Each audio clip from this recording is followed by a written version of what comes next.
That's all I know. So we have a wonderful final story. I hope you guys have had a great time.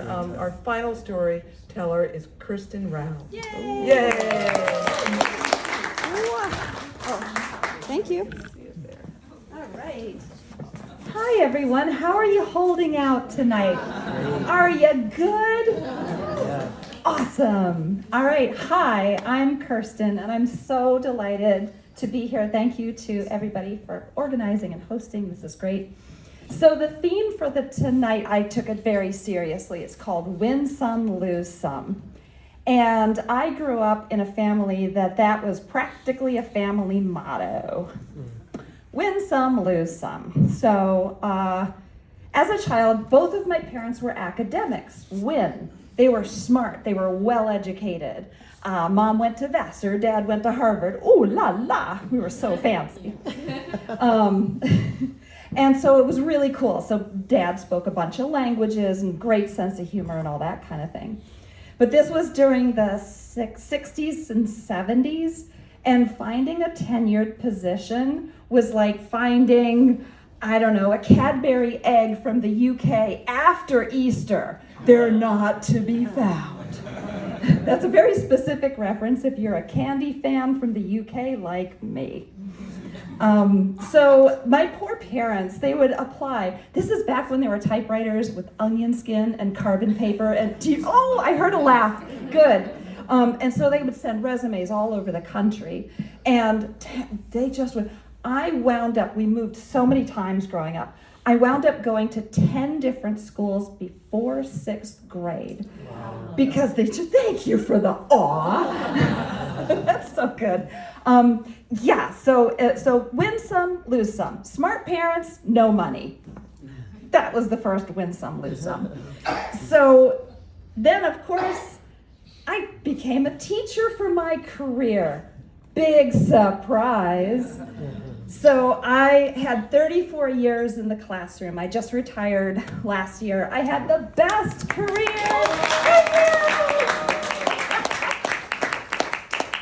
I can't even tell you how rewarding it was to work with all these kids over the years. I think of them and I remember all the good stories and laughs and projects and sorrows, and we were there together. So it was a very rewarding career. But I don't have a lot in my bank account for retirement. So I've started 2 businesses. Whee! So win some, great career, a lot of heart, a lot of meaning and purpose, and just great experiences. Lose some, not a lot of money. Okay.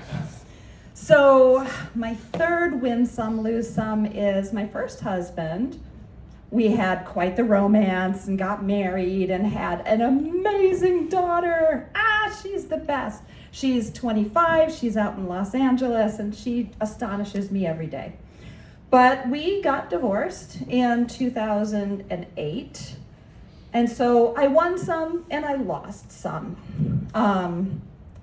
So here I am, 2008, single mom, got my daughter to raise, love my teaching job, gone into a lot of debt to pay out, right? So I could stay in the house, I had to pay him out. So I'm like, now I'm in a lot of debt. And I'm just like, all right. I asked my heart, what do you really want? Heart, what do you want? And my heart said, I want an extraordinary love. I said, are you kidding me? I'm a single mom, school teacher in the suburbs in Westport. How am I gonna find an extraordinary love? Everybody's married. That's not gonna happen. So my logical brain was just like, oh, what you talking about, heart? You crazy. But I've never been one to give up. So I thought, I'm gonna learn how to date.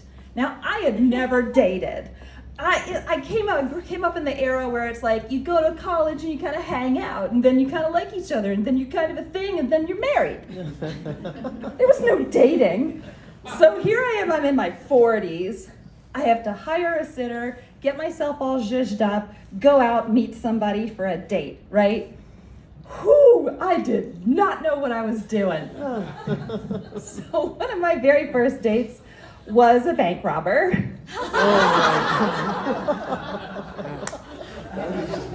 Oh, God. I went out with him twice. He was really cute. But it was not going to work. The school teacher and the bank robber. I don't think the Westport PTA would be down with that. Then there was the guy who had multiple past lives. Yeah, that was a little concerning. He wrote Greensleeves and then he was killed by the king, just in case you were wondering. That didn't work. Then there was a guy who drove up from the city. He said, yeah, I drive a Porsche and I'm an ambulance driver. So I was like, all right, whatever. I'm not impressed by material things. Obs, I'm a school teacher. There's other things that impressed me more. But he drove up. It was the most beat up, like it must have been in like a rock'em sock'em like car derby thing. It was like you could like see holes through the bottom as he's it was crazy. And the first thing he says when he gets out of the car is like, I have already chosen the woman for our threesome. Oh, God. Win some, lose some. So I took a step back from dating. I was like, oh. And I just thought, God, how am I going to achieve this goal of an extraordinary love? There's slim pickings out there. So I did what I've always done. I go back to the books. I'm a nerd. So I went to the Barnes & Noble and I went to the self-improvement section and I'm pulling books off the shelf and I'm looking for ideas. I go online, I research like, what is this dating thing? How do you find somebody? And I start to form a new plan. I'm like, all right, okay, so I'm gonna keep a spreadsheet. I really did. Oh my God. Seriously? It helped. And I'll tell you why. It's because I would have a date, and if somebody was like, not a bank robber, I would already start ordering monogram towels in my mind. Yes, we're destined for each other. And then by the third date, it was over. So I lived many lifetimes. So no, it helped. And then I also realized dating one person on a Monday and then another person on a Thursday, which I had never done before. I thought, like, good girls don't do that. Well, smart girls do. So I dated multiple people, and I started to get like the hang of this dating thing, and I started to meet guys who were like a better match for me, and I started having a much better time. And so I'm tootling around. Let me give you a couple stats because it's kind of fun. In an 18-month period from 2008 to 2009, little foreshortening there that there's an ending date. And this is a little foreshortening over here. Foreshadowing. I dated 70 men in an 18-month period. Yes, I love that reaction. I really do. I really do. And 0 of those men asked me out. Nobody ever asked me out. So if I sat around waiting for the guy to make the first move, I would still be single. So I asked all those guys out. So I'm tootling around on OkCupid, and I'm just like, all right, that other thing didn't work out, but I got a few guys, and like, oh, tootle around. And I saw this guy. He was standing next to a little plane with the biggest smile on his face. And in another photo, he was on stilts. I was like, stilts? Oh.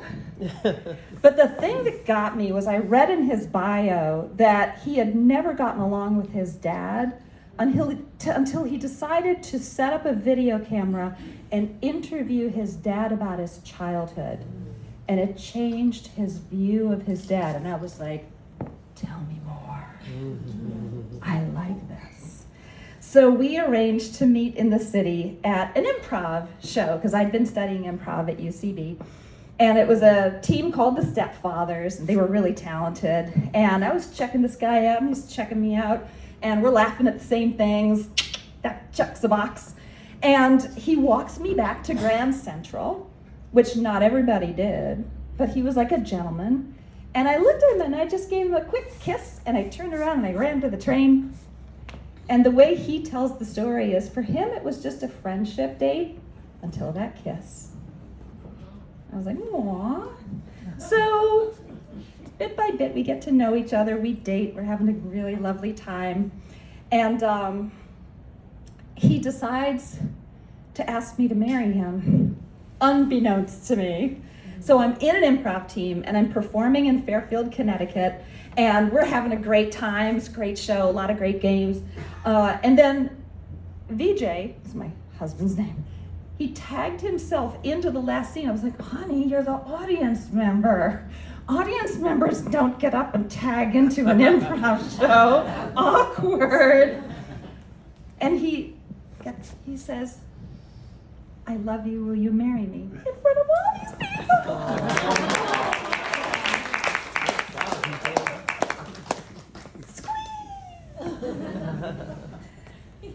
So I realized I had done something amazing to our family motto, win some, lose some.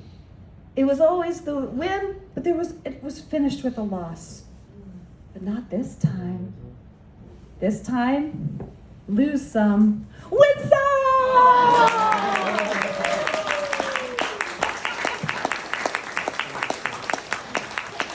Thank you. Oh, I would love for you to meet VJ, but he is at his dance class tonight because we are independent people. He's usually at every single show, but literally he's dedicated to West Coast swing. He's gonna love to know that you wanted to meet him, though. It's so sweet. He's the best. Well, funny story. I've become a dating mindset coach, so we'll talk. Oh. All right. Thank you. Kirsten Rao, everybody. Oh my God. First of all, are we ever going to get over 70 men in 18 months? Is anyone ever going to get over that statistic? And the other thing takeaway, ladies, did you know stilts were hot? Did anyone else think stilts were hot? Oh my God, Kirsten, you're hilarious. Okay, no surprise. Well, as you know, she spent 34 years as a teacher. She started 2 businesses, but she's also part of an improv comedy team called Fairfield of Dreams. I like that. Oh. Fairfield of Dreams. That's a callback in comedy. And she performs at the CT Theater in Hartford and the Westport Library. And she loves exchanging letters with her mom, which is so beautiful. Excuse me, I don't think it's fair that VJ isn't here. Sorry. No, she taped it for him. She simulcast for him. Can we just have a great round of applause for our storytellers? All of you. What a very special night, and thank you to the audience for participating in the written word, and I hope you guys will stick around and chat with the storytellers. Thank you for a wonderful night. Thank you.